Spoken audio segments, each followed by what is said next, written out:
किसके संघर्ष से उम्मीद करता है? और ये मेरी ताकत नहीं है, ये इस मंच की ताकत नहीं है, ये ताकत है उस कोने में और वहां सामने बैठे हर एक कार्यकर्ता की, जो न दिन देखता है, न रात देखता है, न सुबह देखता है, न शाम देखता है, न धूप देखता है, न बारिश देखता है, न भूख देखता है, न प्यास देखता है। बस उसको एक आदेश या एक जानकारी मिली होती है कि मेरे समाज पे, इस बहुजन समाज पे अत्याचार हुआ है, फिर उसको रोकने वाली ताकत जो है वो फिर सरकार के पास नहीं है। इसी क्रम में यहां सीएचए के भाई बहन भी आए हुए हैं मेरी जानकारी में। जो लोग राजस्थान सीएचए के जो भाई बहन हैं वो मेरे सामने वो भी आए हुए हैं और उन्होंने मुझसे कहा था कि भाई सरकार हमारी बात नहीं मान रही है, आपको हमारा साथ देना होगा। मैंने उनसे वादा किया था कि हमारा अधिवेशन खत्म हो जाने दो, इस राजस्थान सरकार की भी अकल ठीक करने का काम भीम आर्मी के लोग करेंगे।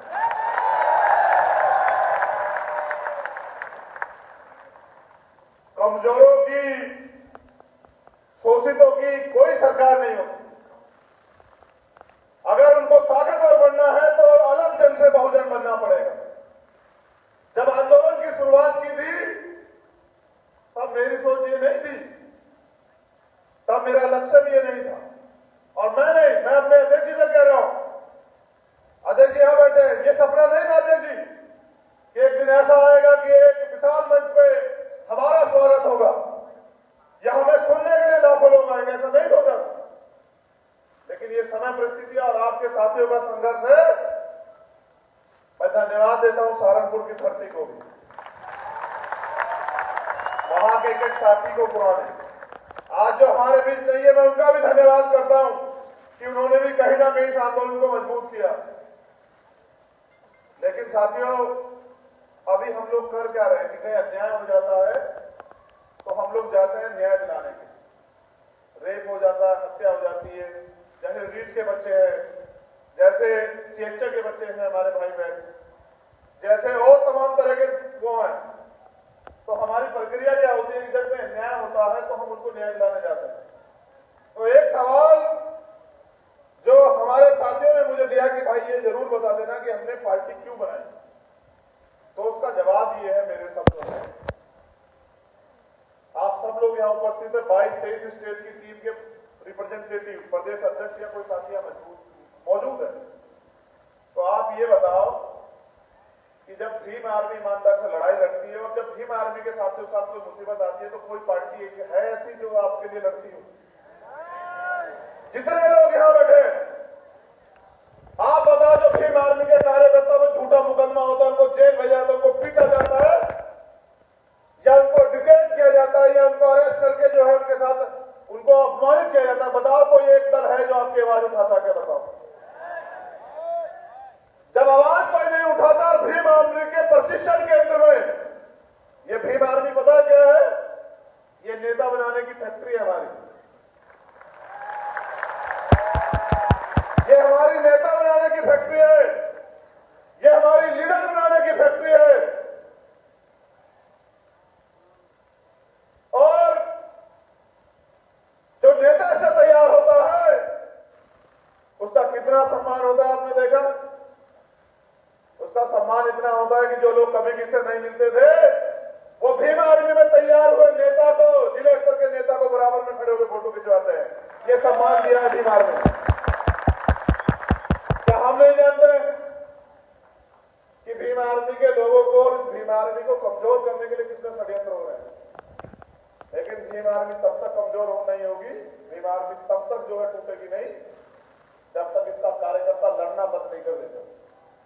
जितने इसका कार्यकर्ता लड़ना बंद कर देगा, नेताओं की क्या हैसियत है? नेता से कार्यकर्ता नहीं होते, कार्यकर्ताओं से नेता होता है, समाज से नेता होता है। मैंने बहुत सोचा, मैंने इस मंच पे हमारे आदरणीय भट्टे जी भी उपस्थित हैं, हमारे संत भी उपस्थित हैं, लेकिन मैंने ये सुना है कि जिनका राज नहीं होता उनका धर्म नहीं होता, जिनका राज होता है उनका धर्म आगे बढ़ता है। और और ये मैंने सवाल पिछली बार भी छोड़ा था बहुत बड़े मंच पे कि दुनिया में भारत से क्या बुद्धिज्म आज यहाँ अल्पसंख्यक क्यों, इसका कारण क्या है? तो इसका एकमात्र कारण ये है कि यहाँ उस विचारधारा को मानने वाले लोगों का राज नहीं, और तानाशाही कोई करे, चाहे वो भारत के प्रधानमंत्री हो या श्रीलंका के प्रधानमंत्री हो, तानाशाह का हक एक जैसा होता है, उनको छोड़ के भागना पड़ता है। कल श्रीलंका में था, जिस दिन भीम आर्मी के लोग अनुशासन में तैयार हो जाएंगे, ये भारत में भी होगा, आप देख लेना। जन आंदोलन भारत में इसलिए नहीं खड़ा होता मेरे साथियों, क्योंकि अभी हम जातियों में बढ़ रहे हैं। आज मैं दलितों की तरफ से नहीं बोल रहा हूं, आज मैं अल्पजनों की तरफ से नहीं बोल रहा हूं, और मुझे अल्पजन बनाओ भी मत, मेरी एक ही पहचान है, मैं बहुजन। ये आंदोलन 15 बनाम 85 का है, और इस देश में 85 राज करेंगे, इसकी तैयारी भी हमें करनी पड़ेगी, क्योंकि हमने उनको 70 साल से मौका दिया, सारी सरकारें उनकी बनी, स्टेट की हो या सेंटर की, आज भी हमारे लोग आंसू के लिए मजबूर, रोटी के लिए मजबूर, कपड़े मकान के लिए मजबूर है, और इन्हीं बात पे हमारी वोट दी जाती कि आपको ना अनाज दे देंगे, आपको चावल दे देंगे, तेल दे देंगे, दाल दे देंगे, हमें वोट दे दो। मैं जब बहुत गहराई से भारतीय राजनीति का अध्ययन करता हूं तो मैं देखता हूं कि इस देश में 50 से 55% लोग वोट करते हैं, यानी कि 45% लोग वोट नहीं करते। हमारी तो आबादी 85% है, तो ये 45% लोग अपने मत का प्रयोग क्यों नहीं करते? क्योंकि वो आज तक वोट के प्रति जागरूक हुए ही नहीं है। उनको लगता है कि एक दिन छुट्टी का, उस दिन छुट्टी मनानी है, बाद में रोते रहते हैं पूरे 5 साल कि साहब हमारे हिस्से में कुछ आया नहीं। जब तक हम लोग जाति के जंजाल से बाहर निकल के बहुजन नहीं बनेंगे, इस देश के एससी, एसटी, ओबीसी माइनॉरिटी को संगठित नहीं करेंगे, तब तक हम लोग इस देश में रोते ही रहेंगे, चिल्लाते रहेंगे, इसके अलावा कोई चारा नहीं। और आपके रोने चिल्लाने से कोई सरकार नहीं बिगड़ती। इसका उदाहरण यहाँ सीएचसी के बच्चे बैठे हैं, इसका उदाहरण उत्तर बिहार शिक्षक भर्ती के बच्चे बैठे हैं कि वो रोए भी, चिल्लाए भी, पीटे भी, भूखे भी रहे, प्यासे भी रहे, लेकिन सरकार को दया नहीं आई, क्योंकि सरकार चरित्र एक होता है। ये हमने राजस्थान की सरकार से सीखा। मैं धन्यवाद देता हूं राजस्थान की सरकार का कि उन्होंने हमारे हौसले और बुलंद किए, और मैं अपने राजस्थान के प्रभारी और उनके नेताओं को, जो राजस्थान प्रदेश के भीम आर्मी आजाद समाज पार्टी, कहना चाहता हूं कि अगर अब भी वो दोबारा से वो सरकार सत्ता में आई, फिर वो अपमान बरकरार रहेगा, जो अपमान उन्होंने जो है इस बार हमें सूद समेत दिया, उसका भी इंतजाम आप लोग करना पड़ेगा। साथियों, जब तक हम लोग कैटेगराइज नहीं थे, तब तक हम लोग क्राउड, भीड़ होती है। 2022 में सोचिए कि दोबारा से जीने का मौका मिला, कठिन समय था, मुझे भी बहुत वो लगा, मैंने बहुत मेहनत की थी, आप सब लोग जानते हैं। कोई ऐसा आंदोलन, एक आंदोलन ऐसा नहीं जिसमें मैंने कभी आपको निराश किया, व्यक्तिगत रूप से कह रहा हूं। इस मैं ये पूरी भीम आर्मी है, मैं इनकी तरफ से नेतृत्वकर्ता के तौर पर बोल रहा हूं। कोई एक आंदोलन ऐसा है जिसमें भीम आर्मी के लोगों ने पीठ दिखाई हो? कोई एक ऐसा मामला है जहां भीम आर्मी के लोगों ने जेल या मुकदमे के डर से घर की तरफ रास्ता किया हो? मुझे तो आज भी वो याद, जब 5 मई का हादसा हुआ, फिर 9 मई का जो पूरी घटनाक्रम हुई, फिर उसके बाद 16 महीने एक दिन ये सोच के काटा जेल में, मैंने और मेरे भाइयों ने, भाई विनय सिंह जी, कमल भाई, मंजीत भाई और सारे साथी, ये सोच के काटा कि अगर मौका मिलेगा तो ये अन्याय किसी और के साथ ना हो, इसकी तैयारी हम लोग करेंगे। और वो दिन है और आज का दिन हम लोग संघर्ष कर रहे हैं। इस संघर्ष के बलबूते आज हम लोग यहां खड़े हैं। कल आप भी मेरी जगह आ सकते हैं। भीम आर्मी में कोई पैसे वाला आगे नहीं बढ़ रहा है। जितने लोग बैठे आप बता दो, क्या कोई पैसे वाला आगे बढ़ा भीम आर्मी में? आज जो राष्ट्रीय स्तर के पदाधिकारी है वो कहीं ना कहीं टीम आर्मी के जिले मंडल प्रदेश स्तर के पदाधिकारी थे, वही लोग तो आगे बढ़े। अब हमने इसका संविधान बना दिया। कल हम सभी प्रदेश अध्यक्षों को संविधान दे देंगे। इसमें कार्यकाल तय होगा कि प्रदेश अध्यक्ष या राष्ट्रीय अध्यक्ष कितने समय के लिए रहेगा, वो पूरा हमने बना लिया। इसमें यही नहीं कि सिर्फ एक ही आदमी राष्ट्रीय अध्यक्ष रहेगा, उसके लिए एक पैमाना, मेहनत करते रहिए, आगे बढ़ते रहिए। हो सकता है कल उस भीड़ में से बैठा व्यक्ति भी वही देश की संगठन का राष्ट्रीय अध्यक्ष। शर्त एक है कि पैमाना पैसा नहीं, आपका काम और आपका अनुशासन है। अगर आप काम अनुशासन को प्रायोरिटी ना देके किसी दूसरे रास्ते से घुसना चाहते हैं, तो ये तब तक तो संभव नहीं जब तक मैं, और अभी मैं कहीं जाने वाला नहीं, याद रखना। अभी तो लड़ाई शुरू हुई, अभी तो इसको अंतिम दौर में लेके जाना है। अभी तो हमें अपने पैरों पे खड़ा होना है, अभी तो शुरू हुआ है। मैंने अपने ऊपर भी अनुशासन समिति, समन्वय समिति को रखा है कि अगर कल मैं भी कोई गलती करूं तो मेरे ऊपर भी कार्रवाई हो सके, क्योंकि अक्सर जिनको हम ताकत देते हैं वही लोग तानाशाह हो जाते हैं। इसलिए मैंने सारे डायरेक्शन और सारे दिशा निर्देश और मुझे भी चलाने की जो ताकत है, रणनीति बनाने की जो ताकत है, वो समन्वय समिति और अनुशासन समिति को दी कि कल कोई और डिक्टेटर ना पैदा हो जाए, वरना फिर कार्यकर्ता कभी आगे नहीं बढ़ सकता। हमने पिछली गलतियों से बहुत सीखी और उस सीख के जरिए आज हमने सीखा है कि हमें कैडर को गांव तक लेके जाना पड़ेगा अगर इस देश में हमें राज्य व्यवस्था कायम करनी है। क्योंकि एकमात्र सिद्धांत ये है, हमारे साथियों ने भी मुझे जागरूक कराया, अवगत कराया कि दुनिया में दो तरह की व्यवस्था जो है ना है। कितने तरह की व्यवस्था है? एक राज व्यवस्था और दूसरी समाज व्यवस्था। जिनका समाज व्यवस्था पे कब्जा होता है, अधिकार होता है, वर्चस्व होता है, उन्हीं का राज व्यवस्था पे अधिकार। तो हमें अपनी व्यवस्था को मजबूत करना पड़ेगा, और व्यवस्था को मजबूत कौन करेगा? नेता नहीं। अच्छा सोचो, मेरी तरफ भी देखो कि मैं कहां खड़ा हूं।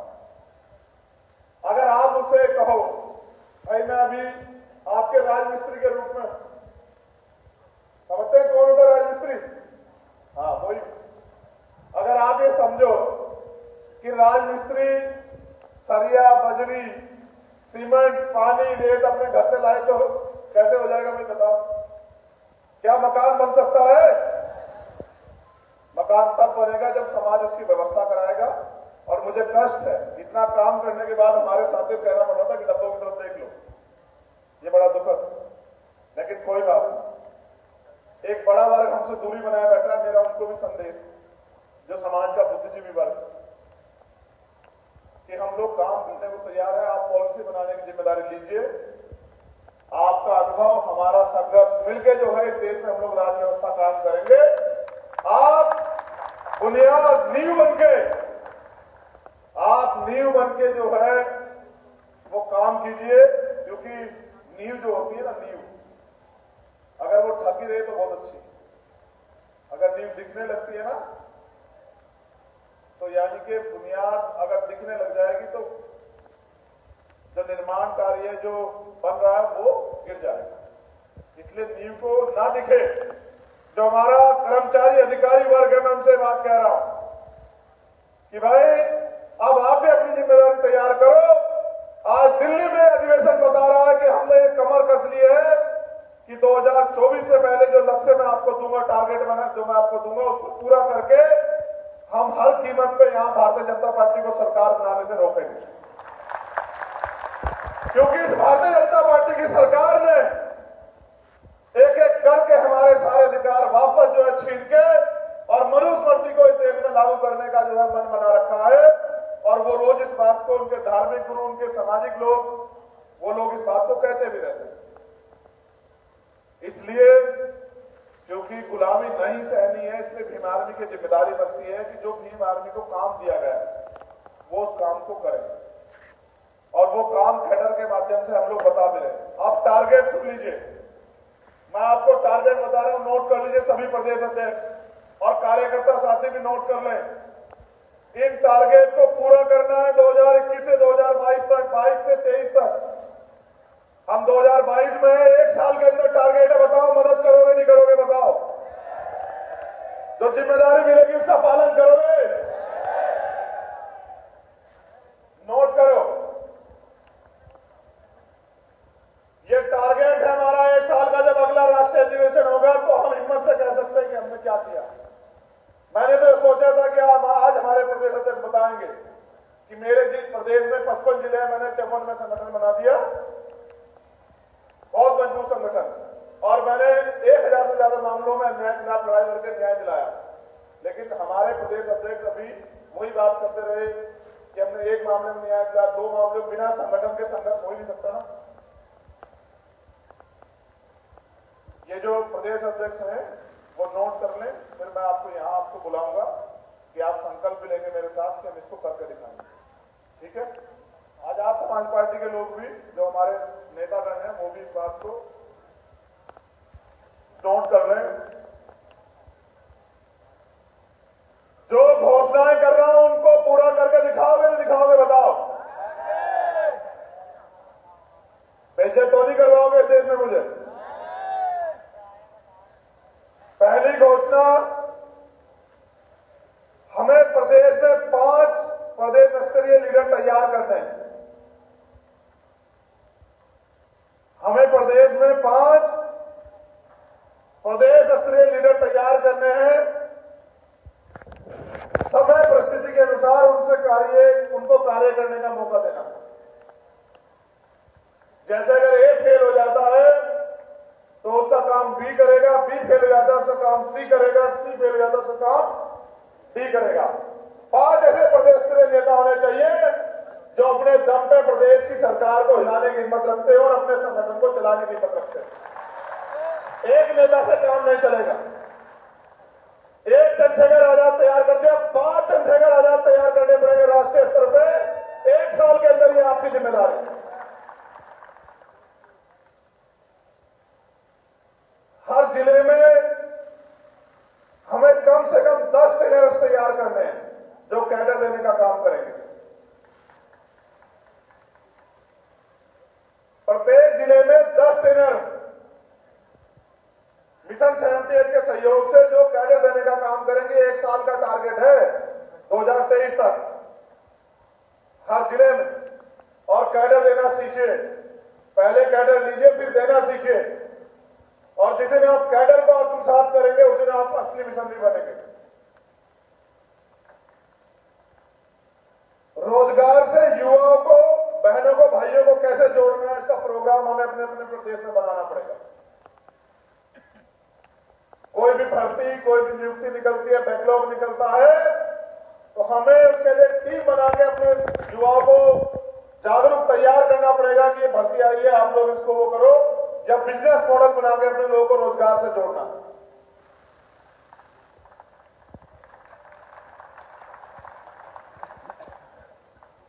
हमें दिल्ली में राष्ट्रीय कार्यालय और प्रदेशों में प्रदेश कार्यालय से 1 साल के अंदर तैयार करने, ये आप सब लोगों की जिम्मेदारी है, मेरी नहीं है, आप सब लोगों की जिम्मेदारी है।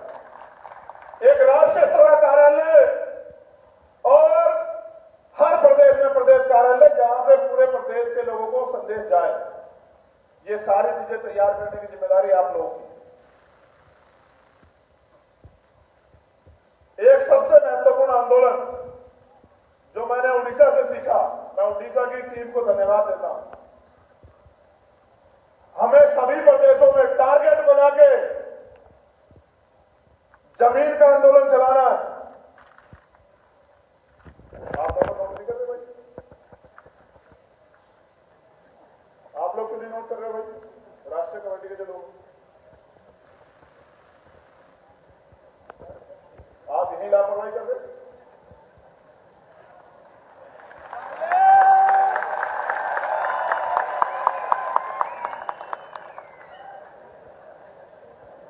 किससे पूछते फिरोगे? नहीं, राष्ट्रीय कमेटी के लिए भी कहा सब लोगों को नीचे बैठे हुए सबको नोट करना।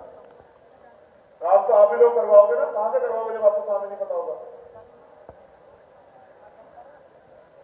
हमें सभी प्रदेशों में जमीन का आंदोलन चलाना है। गौर से सुने, हिले ना। SC, ST, OBC माइनॉरिटी के कितने लोगों पे खेती और रहने के लिए जमीन है, हमें इसकी डिटेल तैयार करवानी है। और जहां नहीं है, हम आंदोलन चला के सरकार से SC, ST, OBC के लोगों को खेती के लिए जमीन और रहने के लिए जमीन दिलाने का काम जो है ना, हम राष्ट्रीय स्तर पर करें। इसका पूरा डाटा दिल्ली से लेके और जम्मू से लेके उड़ीसा, झारखंड, तेलंगाना, केरला, कर्नाटका सब जगह का होना चाहिए। ये प्रदेश के अध्यक्षों की जिम्मेदारी है।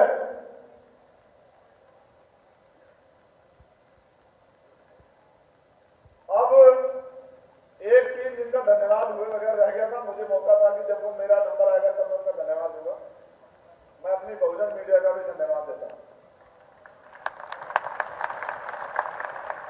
अगर ये बहुजन मीडिया ना हो तो कितनी अन्याय की घटना दब जाए, कितनी घटनाएं जो है ना वो दबा दी जाए, क्योंकि मनु मीडिया तब से हमारी आवाज उठाने लगा। मैं बहुजन मीडिया के एक साथी का दिल से धन्यवाद करता हूं कि आप लोग बहुत अच्छा काम कर रहे हैं। महामानव तथागत बुद्ध और महापुरुषों की प्रार्थना बनी रहे। आज आपके YouTube चैनल, कल आपका नेशनल चैनल भी बने, मेरी आपके लिए मंगल कामना। लेकिन हमें एक IT सेल भी पूरे देश में तैयार करना है, क्योंकि इनकी पैसे की मीडिया का सामना करने के लिए हम पे अपना मीडिया होना चाहिए, नहीं होना चाहिए? बताओ। होना चाहिए। बहुजन मीडिया के साथी काम करते हैं, लेकिन आपको अपना बनाना पड़ेगा, नहीं बनाना पड़ेगा? कि मेरे द्वारा या राष्ट्रीय कमेटी या किसी भी प्रदेश कमेटी के द्वारा देश कुछ घंटों में आप तक पहुंच जाए, बनाना पड़ेगा, नहीं बनाना पड़ेगा? हाँ। और इसी के उसमें हमारे एक साथी हैं आवेश जी, उनका धन्यवाद देता हूं, जो महाराष्ट्र राष्ट्रीय कोर कमेटी के मेंबर हैं। अगर वो यहां हो तो खड़े हो जाए। क्या यहां है आवेश जी? कहां है वो?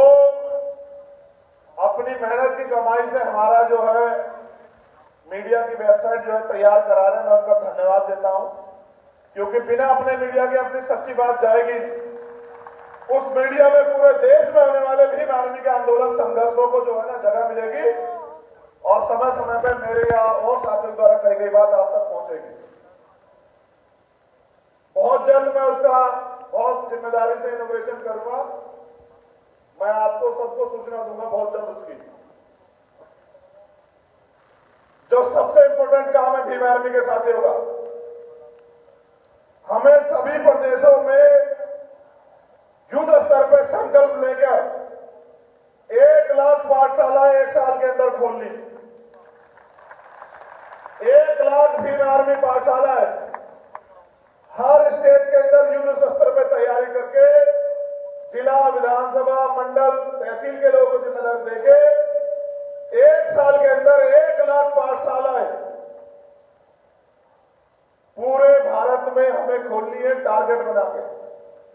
हिमाचल में भी खोलनी है पाठशाला, क्योंकि मैंने आज ही अखबार में पढ़ा, एक दिल्ली की जो सरकार है जो कहती है कि बाबा साहब को भगत सिंह का फोटो लगाना है।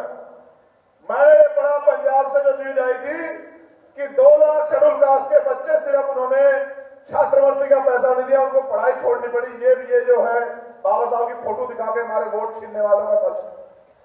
जो लोग बाबा साहब की फोटो दिखा कर कहते हैं कि हम बाबा साहब का आंदोलन चला रहे हैं, उनके सपनों का वो कर रहे हैं, उनको ये भी नहीं पता बाबा साहब के सपने क्या थे। इसलिए एजुकेशन के बिना, क्योंकि ज्ञान से जानकारी बढ़ेगी, जानकारी के बाद हम लोग सवाल करना सीखेंगे। तो 1 लाख पाठशाला खोलने कितने साथी मदद कराएंगे? हाथ खड़े करके बताओ। अच्छा, हाथ खड़े रखना एक बार। इतने लोग अगर ईमानदार से तुम लोग साथ दे दो ना, तो मैं दिल्ली पहुंच जाऊंगा 5 साल में।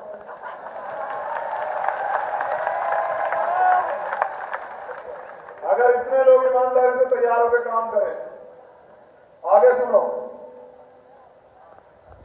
हमें भीम आर्मी स्टूडेंट फेडरेशन को सभी कॉलेज और यूनिवर्सिटी तक पहुंचाना है अपने अपने प्रदेश में। ये भीम आर्मी आजाद समाज पार्टी के साथियों की जिम्मेदारी है कि भीम आर्मी स्टूडेंट फेडरेशन, क्योंकि कॉलेज विश्वविद्यालय में हम लोग घुस नहीं पाते, क्योंकि वो कहते हैं हमारा इंटरनल मामला है। और सबसे ज्यादा शोषण जिसका गवाह दिल्ली भी है प्रोफेसर रतनलाल जी, और जिसकी गवाह लखनऊ भी है प्रोफेसर रविकांत जी, जो अपमान उन्होंने सहा वो इसी वजह सहा क्योंकि वहां भीम आर्मी स्टूडेंट फेडरेशन नहीं है। जिस दिन भीम आर्मी स्टूडेंट फेडरेशन का योद्धा यूनिवर्सिटी कॉलेज में होगा, किसी की बनेबाजी की हिम्मत नहीं होगी कि किसी अधिकारी कर्मचारी, किसी अध्यापक और किसी बहुजन समाज के बच्चे का अपमान कर सके या उसको प्रताड़ित कर सके। हम रोहित वेमुला को खोल चुके हैं, हम अभी भी कई रोहित वेमुला खोने कगार पे, अब हमें इसे बंद करना पड़ेगा। उसका तरीका है कि भीम आर्मी स्टूडेंट फेडरेशन हर कॉलेज और यूनिवर्सिटी तक पहुंचे। ये आप सबकी जिम्मेदारी है। एक महत्वपूर्ण काम मिशन 78 के साथियों के लिए, धारिया जी से लेकर सब लोग यहां मौजूद हैं, बहुत इंपॉर्टेंट काम है सीओ साहब।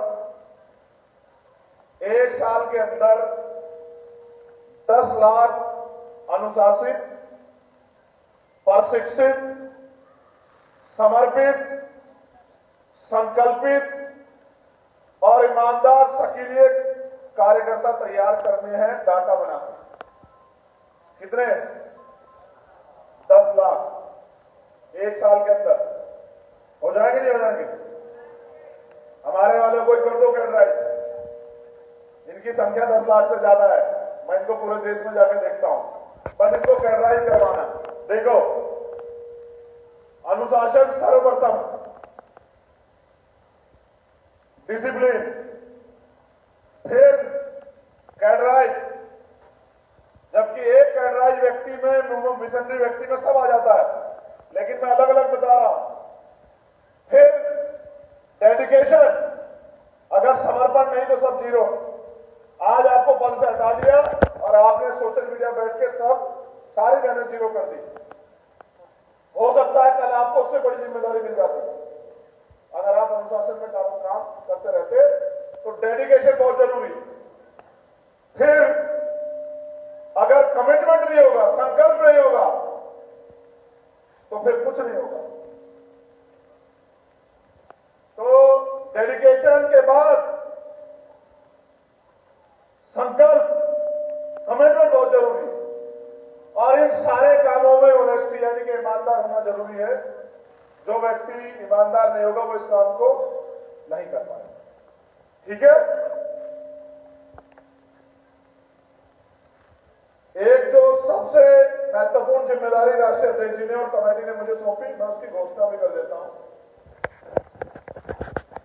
हमारे यहां हिमाचल की टीम आई हुई, आपका उन्होंने, वो हमारे जिलाध्यक्ष है हिमाचल के,